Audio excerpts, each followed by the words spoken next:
And this is my project. You know, what's real is imagined, and what's imagined is real. The only way that I can convince you to know, okay. The only way I can convince you to know that real is imagined is by saying Fox 5 News. Only half the room mad. Is this a red state or a blue state?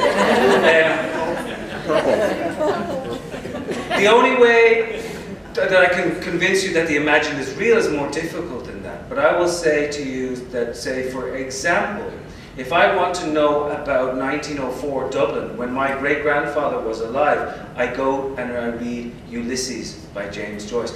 I never met my great-grandfather. His blood pumps in me right now. It moves, literally moving through my body right now, but I never met him. But I know him because I read Ulysses.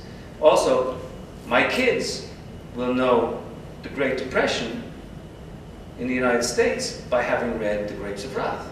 Grapes of Wrath is also an imagined text. Tom Joad did not exist except in Steinbeck's imagination, but now he is as real for my 10-year-old as anybody who is, as anything his great-grandfather or his grandfather went through at that time. This is where fiction matters. This is where stories matter. We legislate history, and we legislate our ideas through the imaginative process. Don't let anybody ever tell you that this imaginative process that our kids need to be doing is not vitally important to our being able to sustain ourselves as a political entity and a democracy. That's particularly important. Some of the worst myths are being created by the people who are in power, who try to control the myths. I mean,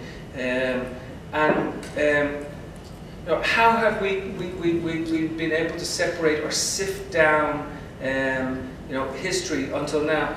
The only way I can think of it is that I do think history embraces the anonymous now more than it has ever done before. Those people in Egypt who are on their Twitter, they are part of the process like they would not have been before. That I actually see it as a good thing that's unfolding.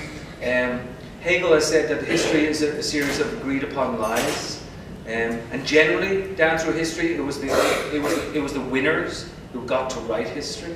Maybe they said, "Well, we own it. We should write it." Nowadays, I think it's more complicated, and I think our gut feeling, it's as simple as that, separates the good myths from the bad, and we just have to go with the elemental feeling that it's like what's right and what's not right. I don't know. You probably know a lot better than I do. I think everybody knows. I mean, this is the important thing, that we write books in order to present the problem, and then we come up with our own ideas.